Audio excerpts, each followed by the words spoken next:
सत्य को खोजने वाले सभी साधकों को मेरा प्रणाम। आज गीता का 10वां अध्याय शुरू करते हैं। पिछली बार वीडियो नहीं बना पाया था, आपको कारण बता दिया था, थोड़ा मूड ख़राब हो गया था और ये भी जानता हूँ कुछ लोगों की वजह से बाकी लोगों को परेशानी होती है। कमेंट्स बंद हैं, जो भी क्वेश्चन है ईमेल पे डालिए, छोटे मोटे क्वेश्चंस के आंसर मिल जाएंगे। जिसमें ज़्यादा दिमाग लगाना पड़ेगा दैट विल बी चार्जेबल। वैसे सब कुछ बताया जा रहा है बहुत खोल के, ऐसा कुछ भी नहीं छुपाया जा रहा है कि आपको ज़बरदस्ती क्वेश्चन करने पड़े। आप उसी चीज़ को 2-3 बार 4 बार सुनेंगे तो आपको अपने आंसर्स मिल सकते हैं। तो 10वें अध्याय का पहला श्लोक। श्री भगवान बोले, हे महाभाव, फिर भी मेरे परम रहस्य और प्रभाव युक्त वचन को सुन, जिसे मैं तुझ अतिशय प्रेम रखने वाले के हित की इच्छा से कहूँगा। मेरी उत्पत्ति को अर्थात लीला से प्रकट होने को न देवता लोग जानते हैं न महर्षिगण जानते हैं, क्योंकि मैं सब प्रकार से देवताओं और महर्षियों का भी आदि कारण हूँ। यानी कि जितना भी ये चराचर जगत है, इसमें जो भी देवता और महर्षि है उनका भी आदि कारण, यानी उनके भी जन्म लेने का कारण मैं ही हूँ।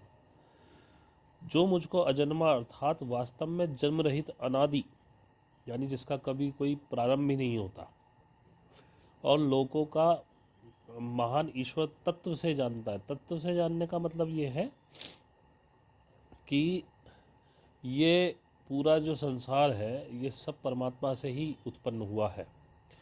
अब मैं इस बात को मैं पहले भी क्लियर कर चुका हूँ कि कृष्ण जो मुझको कह रहे हैं वो वास्तव में अपने को नहीं कह रहे हैं, वो उनके जरिए ब्रह्म आप तक संदेश पहुँचा रहा है, वो ब्रह्म बोल रहा है।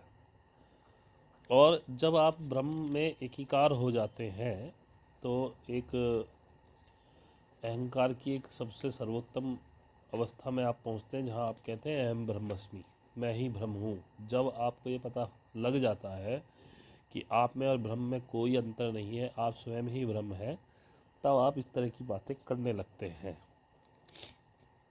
तो ये होता है ईश्वर को तत्व से जानना। वह मनुष्यों में ज्ञानवान पुरुष संपूर्ण पापों से मुक्त हो जाता है।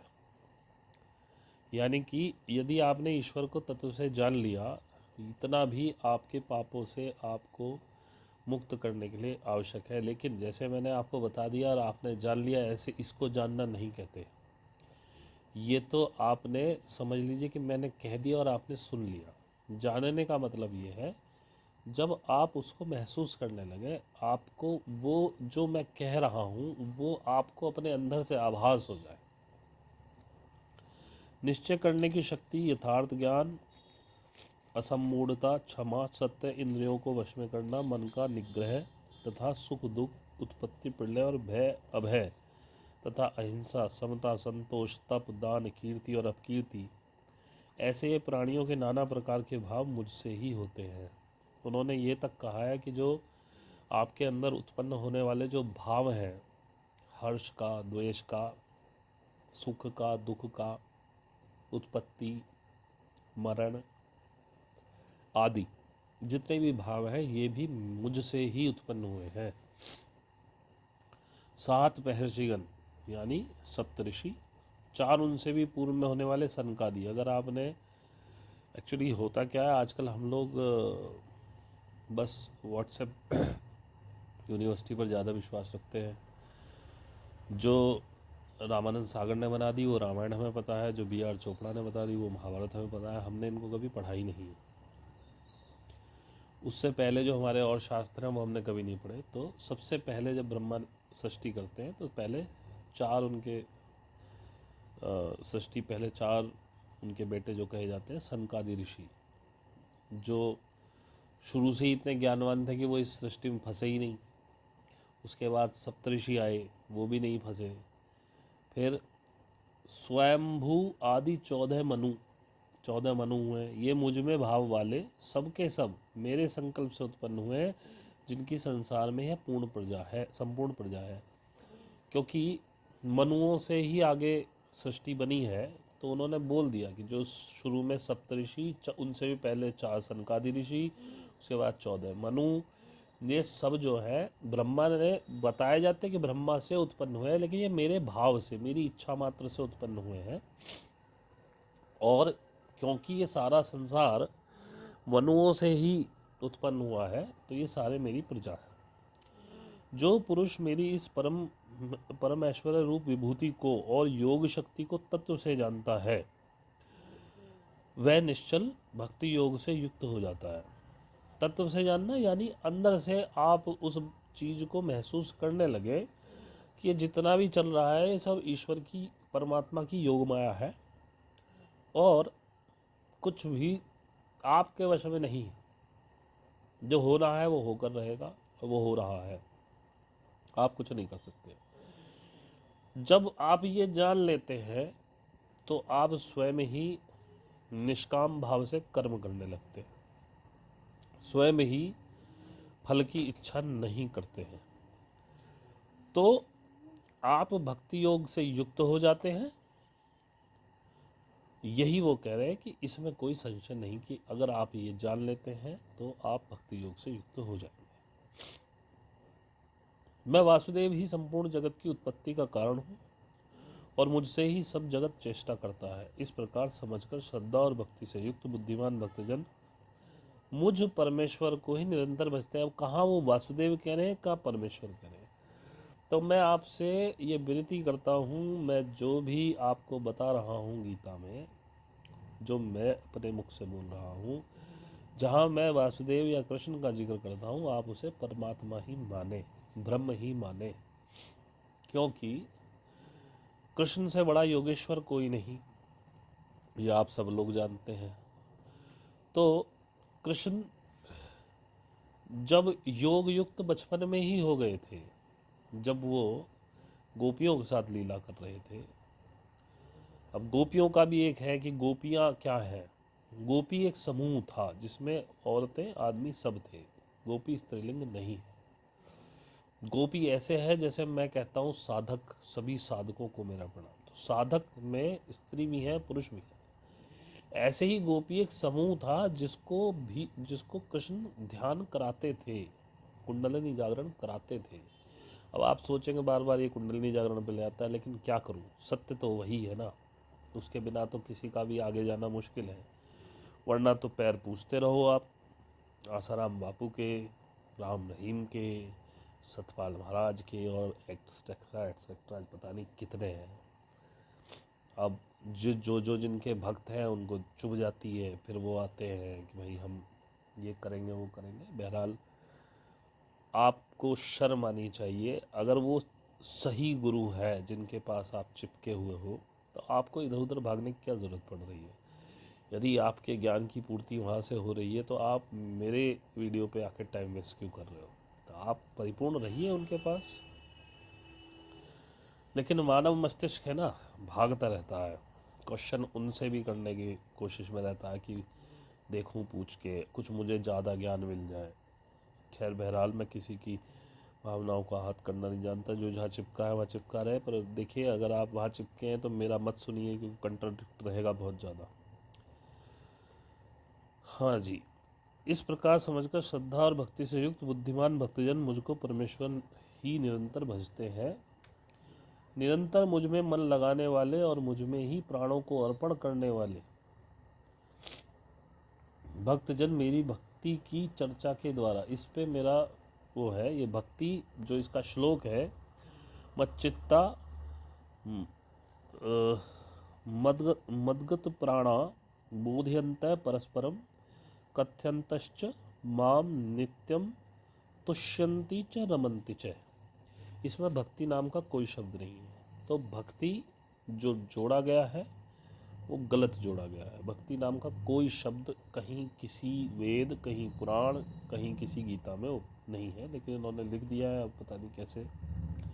लेकिन मैं भक्ति को खा जाऊंगा जब मैं आपसे बात करूंगा। तो खा जाते हैं, थोड़ी भूख भी लगी है। निरंतर मुझ में मन लगाने वाले और मुझ में ही प्राणों को अर्पण करने वाले भक्तजन मेरी चर्चा के द्वारा आपस में मेरे प्रभाव को जानते हुए तथा गुण और प्रभाव सहित मेरा कथन करते हुए निरंतर संतुष्ट होते हैं और मुझ वासुदेव में ही निरंतर रमण करते हैं। कहने का मतलब ये है कि जो मेरी तरफ आते हैं और मेरा ही चिंतन करते हैं वो आपस में भी बात करते हैं तो मेरा ही चिंतन करते हैं। उन निरंतर मेरे ध्यान आदि में लगे हुए और प्रेम पूर्वक भजने वाले भक्तों को मैं तत्व ज्ञान रूप योग देता हूँ, जिससे वे मुझको ही प्राप्त होते हैं। पूरी गीता में केवल तत्व ज्ञान की बात की गई है। वो कह रहे हैं जो मेरी तरफ आते हैं उनको भी मैं तत्व ज्ञान ही समझाता हूँ। आप इसका कोई भी अध्याय पढ़ लें, मैं शुरू से अब तक विवेचन करता आ रहा हूँ श्लोक बाई श्लोक, लेकिन घूम फिर के बात एक ही आती है। क्योंकि देखा जाए, जैसे मैंने अष्टावक्र गीता पढ़ी है, तो अष्टावक्र गीता का अगर आप पहला या दूसरा अध्याय पूरा पढ़ ले तो उसके बाद जो पूरी अष्टावक्र गीता में वही घूम फिर के चलता रहता है। जैसे कि मैंने गुरु ग्रंथ साहिब पढ़ा, तो उसका आप पहले 2 पेज पढ़ लो और आगे 50 पढ़ लो, 100 पढ़ लो, 200 पढ़ लो, उसमें एक ही बात वो घूम फिर के नए नए एग्जाम्पल्स के साथ आती रहती है, ताकि आप लोगों को कंठस्थ हो जाए जो वो कहना चाहते हैं। तो वो कहते हैं कि जो मेरी तरफ आता है मैं उसे तत्व ज्ञान रूप का योग देता हूँ, और ये योग बिना कुंडलिनी के होता नहीं। आप देखिए, जो व्यक्ति आत्म साक्षात्कारी हो जाता है उसका पॉइंट ऑफ व्यू चेंज हो जाता है। और एक बात बता देता हूँ, साइंटिफिक है थोड़ी सी। हमारे वैज्ञानिक बड़े बड़े रडार स्थापित करके दूसरे ग्रहों के रेडियो तरंगों को पकड़ने की कोशिश कर रहे हैं। आज तक हाथ उन्हें कुछ नहीं लगा। रेडियो में कुछ तरंगे रिसेंटली डिकोड की है उन्होंने, लेकिन वो कुछ 3D प्लैनेट्स की हैं जो शायद हम जैसे ही हैं। लेकिन क्या करें, क्योंकि जो हायर प्लैनेट्स हैं, जो हायर डायमेंशन के प्लैनेट हैं, जिन्होंने हमको बताया, वो गामा रेज में भेजते हैं और वो भेजते रहते हैं, हमेशा डाउनलोड्स आते रहते हैं। लेकिन आपके पास डिकोड करने की शक्ति नहीं है गामा रेज को। उसको डिकोड करने का रिसीवर आप ही के शरीर के अंदर है, सिर्फ आपको ट्यून करना होता है। जैसे अगर आपको रेडियो पे एफएम सुननी है 95, तो आपको 95 फ्रीक्वेंसी पर ट्यून नहीं करेंगे तो नहीं सुनाई देगी। ऐसे ही जब आपका शरीर ट्यून होता है तो वो गामा रेज के डाउनलोड आपको डिकोड होने लगते हैं। ऐसे ही ये सारी चीज़ आती है। चलिए, ये थोड़ी साइंटिफिक बात होगी, पता नहीं किसको समझ में आई किसको नहीं आएगी। हे अर्जुन, उनके ऊपर अनुग्रह करने के लिए उनके अंतःकरण में स्थित हुआ मैं स्वयं ही उनके अज्ञान जनित अंधकार को प्रकाश में तत्व ज्ञान रूप दीपक के द्वारा नष्ट कर देता हूँ। यानी कि आपके हृदय में वो हमेशा है जो मैं कहता हूँ, आप ही परमात्मा है, लेकिन आपको स्वयं को खोजना पड़ेगा। तो जिस समय आप उसे खोज लेंगे वो स्वयं ही आपके मन में प्रकाश कर देगा। फिर अर्जुन बोल रहे हैं कि आप परम ब्रह्म, परम धाम और परम पवित्र हैं, क्योंकि आपको सब ऋषिगण, सनातन दिव्य पुरुष एवं वेदों का भी आदि देव, अजन्मा और सर्वव्यापी कहते हैं। वैसे ही देवर्षि नारद तथा असित और देवल ऋषि तथा महर्षि व्यास भी कहते हैं। और आप भी मेरे प्रति कहते हैं, हे केशव, जो कुछ भी मेरे प्रति आप कहते हैं इस सबको मैं सत्य मानता हूँ। हे भगवान, आपके लीला में स्वरूप को न तो दानव जानते हैं, न ही देवता। हे भूतों के उत्पन्न करने वाले, हे भूतों के ईश्वर, हे वेदों के देवों के देव, हे जगत के स्वामी, हे पुरुषोत्तम, आप स्वयं ही अपने आप को जानते हैं, अपने से अपने को जानते हैं। इसलिए आप ही उन अपनी दिव्य विभूतियों को संपूर्णता से कहने में समर्थ हैं, जिन विभूतियों के द्वारा आप इन सब लोगों को व्याप्त करके स्थित हैं। हे योगेश्वर, मैं किस प्रकार निरंतर चिंतन करता हुआ आपको जानूं। हे भगवान, आप किन किन भावों द्वारा मेरे चिंतन करने योग्य हैं। हे जनार्दन, अपनी योग शक्ति को और विभूति को फिर भी विस्तार पूर्वक कहिए, क्योंकि आपके वचनामृत वचनों को सुनते हुए मेरी तृप्ति नहीं होती, अर्थात सुनने की उत्कंठा बनी रहती है। ये क्वेश्चन किए हैं कृष्ण से अर्जुन ने, तो इसमें कुछ विस्तार करने की ज़रूरत नहीं थी। हाँ, अब भगवान क्या, कृष्ण क्या जवाब दे रहे हैं। श्री भगवान बोले, हे कुरुश्रेष्ठ, अब मैं जो तेरी दिव्य विभूतियाँ हैं उनको तेरे लिए प्रधानता से कहूँगा, क्योंकि मेरे विस्तार का अंत नहीं है। अंतहीन हूँ मैं, इन्फिनाइट हूँ, जिसका ना आदि है ना अंत है। हे अर्जुन, मैं सब भूतों के हृदय में स्थित सबका आत्मा हूँ।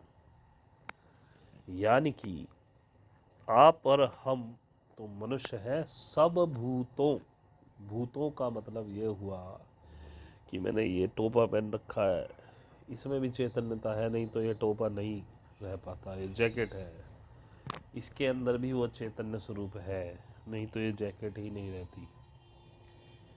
ये थोड़ी सी अलग फिलॉसफी है जो तत्व ज्ञान जब आपके अंदर जागृत होगा तब आपको समझ में आएगा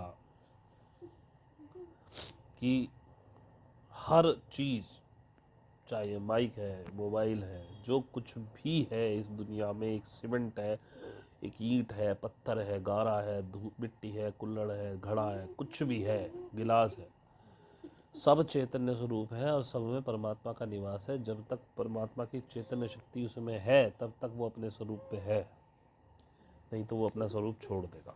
इसके लिए शायद मैंने पहले कभी बताया भी हो। तो अर्थात संपूर्ण भूतों का आदि मध्य और अंत भी मैं ही हूँ। मैं अदिति के 12 पुत्रों में विष्णु और ज्योतियों में किरण वाला सूर्य हूँ, और तथा मैं 49 वायु देवताओं का तेज और नक्षत्रों का अधिपति चंद्रमा हूँ। अब मैं आपको एक बात बता दूं, ये जो चंद्रमा बात कर रहे हैं ना इसमें, ये वो चंद्रमा नहीं जो आपको दिखाई देता है, ठीक है। अब ये कौन सा चंद्रमा है ये मुझे अभी नहीं पता है, लेकिन ये कंफर्म है कि ये वो चंद्रमा नहीं है जो आपको दिखाई देता है। जैसे कि मैं बताऊं, पार्वती हिमालय की पुत्री थी, तो क्या वो हिमालय पर्वत की पुत्री थी? नहीं, वो किसी और प्लैनेट की बात है। वहाँ के कोई राजा है जिनका नाम हिमालय है, उनकी पुत्री पार्वती। ये सारे नाम भी हमको बाहर से ही आए हैं, जिन्होंने हमको बताया उन्होंने हमें नाम दिए हैं और हमें घुसा दिया है इस बेवकूफ़ी भरे 3D वर्ल्ड में। हम आत्म साक्षात्कार करते नहीं और उल्टी सीधी चीज़ों में घूमते रहते हैं। सोचिए कि एक पत्थर कैसे एक जीती जागती पार्वती को पैदा कर सकता है। अब सब चीज़ बताई जाती है, यहाँ की दक्ष यहाँ थे, यहाँ शादी हुई भगवान शिव की, ऐसा यहाँ कुछ नहीं हुआ। वो सब दूसरे गैलेक्सीज की बात है, दूसरे प्लैनेट्स की बात है।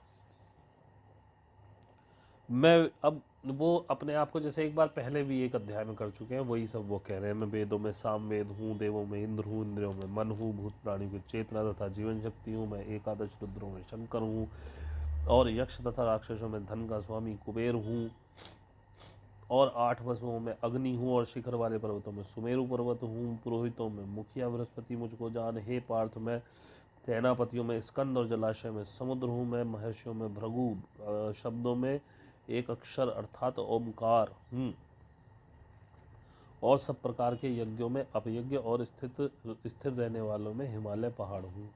यहाँ हिमालय पहाड़ का जिक्र कर रहे हैं क्योंकि ये चीज़ें धरती पर हो रही हैं, इसी पृथ्वी पर महाभारत हो रही है। लेकिन ये वो हिमालय नहीं है जिनकी पुत्री पार्वती थी या है। मैं सब वृक्षों में पीपल का वृक्ष, देवर्षियों में नारद मुनि, गंधर्वों में चित्ररथ, और सिद्धों में कपिल मुनि हूँ। घोड़ों में अमृत के साथ उत्पन्न होने वाला उच्च श्रावा नामक घोड़ा, श्रेष्ठ हाथियों में ऐरावत नामक हाथी, और मनुष्यों में राजा मुझको जान। मैं शस्त्रों में वज्र और गौओं में कामधेनु हूँ। शस्त्रों की रीति से संतान की उत्पत्ति का हेतु कामदेव, और मैं सर्पों में सर्पराज वासुकी हूँ। सॉरी। मैं नागों में शेषनाग, जलचरों का अधिपति वरुण देवता हूँ, और पितरों में अर्यमा नामक पितर, तथा शासन करने वालों में यमराज मैं हूँ। मैं दैत्यों में प्रहलाद, और गणना करने वालों का समय हूँ, तथा पशुओं में मृगराज सिंह, और पक्षियों में गरुड़ हूँ। हर चीज़ की श्रेष्ठतम चीज़ वो बता रहे हैं अपने आप को। मैं पवित्र करने वालों में वायु, शस्त्रधारियों में श्री राम हूँ। पहली बार देखो यहाँ श्री राम का जिक्र आया। मैं आपको बता दूँ, अभी तक मेरा भी रामायण पे कोई बहुत ज़्यादा अध्ययन नहीं था, तो मैं हर व्यक्ति से एक ही बात पूछता था कि भाई अगर रामायण थी तो कृष्ण के काल में राम का जिक्र क्यों नहीं आया? तो राम का जिक्र है, लंका का भी जिक्र है। ये बात मुझे कल ही पता चली है। एक व्यक्ति हैं, उनका एक शोध ग्रंथ आने वाला है, तो उनका मैंने एक लेक्चर सुना 1-1.5 घंटे का, तो बहुत सारी चीज़ें क्लियर हुई। तो यहाँ पे देखो, उन्होंने शस्त्रधारियों में श्री राम यानी कि कृष्ण भी बहुत अच्छे शस्त्रधारी थे,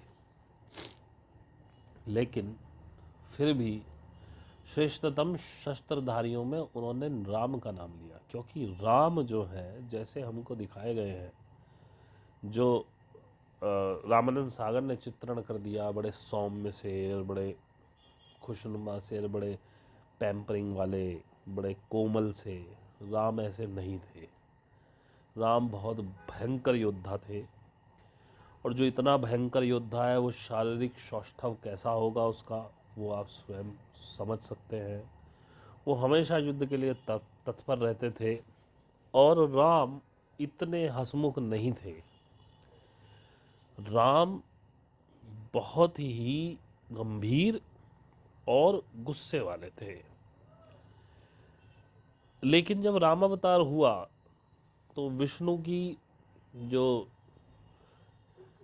कहना चाहिए कॉन्शियसनेस जिसने अवतार लिया था, वो 4 भागों में बटी। उसमें लक्ष्मण भी थे, भरत भी थे, शत्रुघ्न भी थे, और ये चारों के चारों, रामानंद सागर में आप शत्रुघ्न को देखो कैसा बनाया उन्होंने, रामानंद सागर ने, रामायण में ऐसा लग रहा है कि वो शत्रुघ्न भी बहुत भयंकर योद्धा थे, भरत भी। तो राम हमेशा लक्ष्मण को बोलते थे, वो ज़्यादा बोलते भी नहीं थे, और लक्ष्मण को गुस्से वाला दिखाया, जबकि राम उनसे भी ज़्यादा गुस्से वाले थे, और हमेशा तत्पर रहते थे, हाथों में दस्ताने वस्ताने पहन के एकदम अपने आयुध के साथ, सुबह शाम रात कभी भी किसी समय युद्ध के लिए तत्पर।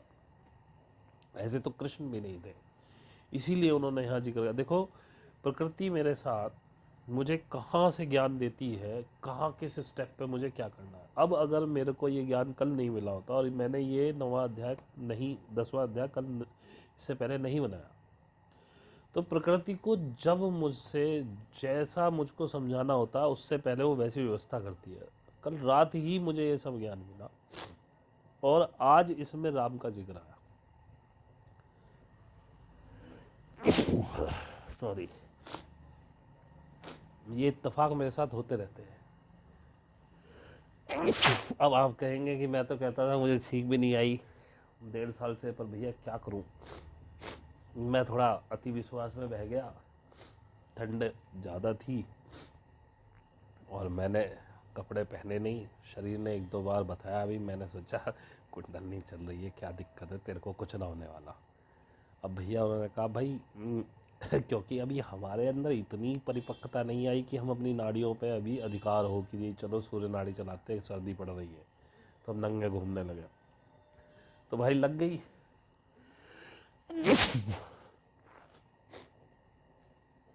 तो इसमें कोई उसकी बात नहीं है, सॉरी, उसकी बात नहीं है। सर्दी 3 दिन से बहुत ज़्यादा है, और थोड़ी सी इसलिए भी छींक आ रही है क्योंकि बराबर में हीटर लगाया, तो उसकी गर्माई से थोड़ा अंदर आप समझ सकते हैं कि एक वाइब्रेशन सी बनती है, वो एक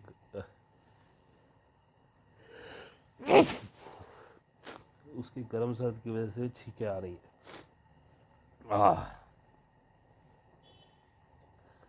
तो मैं शस्त्रधारी में श्री राम हूँ, मछलियों में मगर हूँ, नदियों में भागीरथी गंगा हूँ, हे अर्जुन सृष्टियों का आदि और अंत तथा मध्य भी मैं ही हूँ। मैं विद्याओं में अध्यात्म विद्या अर्थात ब्रह्म विद्या और परस्पर विवाद करने वालों का तत्व निर्णय के लिए किया जाने वाला वाद हूँ। मतलब कहने देखिए, विवाद करने वालों के बीच में तत्व निर्णय के लिए किया जाने वाला वाद भी मैं ही हूँ। मैं अक्षरों में अकार हूँ, क्योंकि अकार से ही सब, ओम भी ए ऊ और मैं का संयोग है जिसमें पहला अक्षर अकार होता है। तो उन्होंने कहा अक्षरों में आकार हूँ, समासों में द्वंद्व नामक समास हूँ। समास मुझे नहीं पता, पढ़े तो थे अब भूल गए। अक्षय काल अर्थात काल का भी महाकाल तथा अक्षय काल मतलब जिसका क्षय ना हो सके, खत्म ना हो सके, तथा सब ओर से मुख वाला विराट स्वरूप, सबका धारण पोषण करने वाला भी मैं ही हूँ। विराट विराट वो परमात्मा ही है जो हर तरफ है। मैं सबका नाश करने वाला, मृत्यु और उत्पन्न होने वालों का उत्पत्ति हेतु हूँ। तथा स्त्रियों में कीर्ति, ये कीर्ति जो है इसमें ही लिखा हुआ है, आदि ये 7 देवताओं की स्त्रियां और स्त्रीवाचक नाम वाले गुण भी प्रसिद्ध है, इसलिए दोनों प्रकार से भगवान की विभूतियां हैं। देखिए इस बारे में कोई टिप्पणी नहीं कर सकता, मुझे जानकारी नहीं है। श्री, वाक, स्मृति, मेधा, धृति और क्षमा हूँ, ये स्त्रियों के वो बताए हैं। तथा गायन करने योग्य श्रुतियों में मैं भृत साम और छंदों में गायत्री छंद हूँ, तथा महीनों में मार्गशीर्ष और ऋतुओं में बसंत में हूँ। मैं छल करने वालों में जुआ और प्रभावशाली पुरुषों का प्रभाव हूँ। तो यार जब जुआ भी वही है, मतलब इस सृष्टि की अच्छी से अच्छी और बुरी से बुरी चीज़, यानी कि सृष्टि में अच्छाई में जो सबसे अच्छाई है, जिस भी तत्व की जो सबसे बड़ी अच्छाई है वो भी वही है, और जिस बुराई की सबसे बड़ी बुराई है वो भी वही है। मैं जीतने वालों का विजय हूँ, निश्चय करने वालों का निश्चय, सात्विक पुरुषों का सात्विक भाव हूँ। वृषणी वंशियों में वासुदेव अर्थात मैं स्वयं तेरा सखा, पांडवों में धनंजय अर्थात तू, मुनियों में वेदव्यास और कवियों में शुक्राचार्य कवि में हूँ।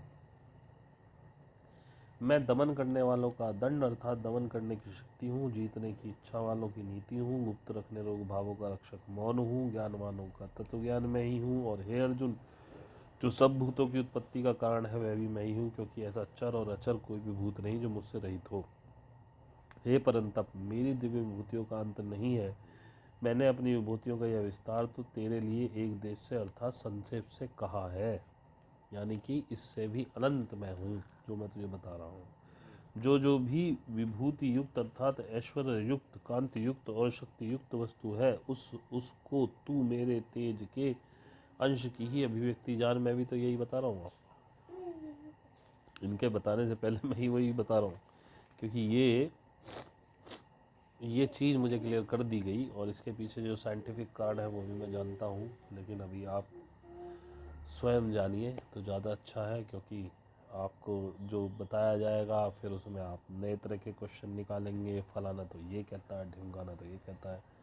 अपन उस बहस में पढ़ने वाले नहीं, हम अपना काम करने आए हैं, आप लोगों को जगाने आए हैं। जागें तो ठीक, क्योंकि ये प्रसारण केवल अभी 1% लाइट बींग्स के लिए चल रहा है, स्टार सीड्स के लिए चल रहा है, और इसके बाद जनवरी से जहाँ तक है लोग भागना शुरू करेंगे इस तरफ, क्योंकि अभी अवेकनिंग लाइट वर्कर्स की है, ये इसी तरह से होना है। तो मुझे कोई इसमें आश्चर्य नहीं होता जब आप फालतू क्वेश्चन करते हैं, क्योंकि लाइट स्टार सीड्स जब करते हैं क्वेश्चन तो उनके क्वेश्चन अलग तरह के होते हैं।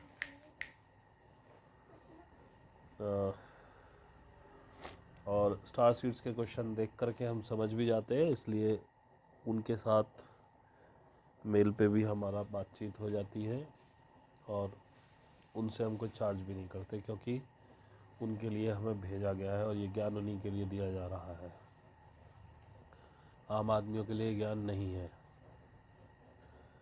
अभी।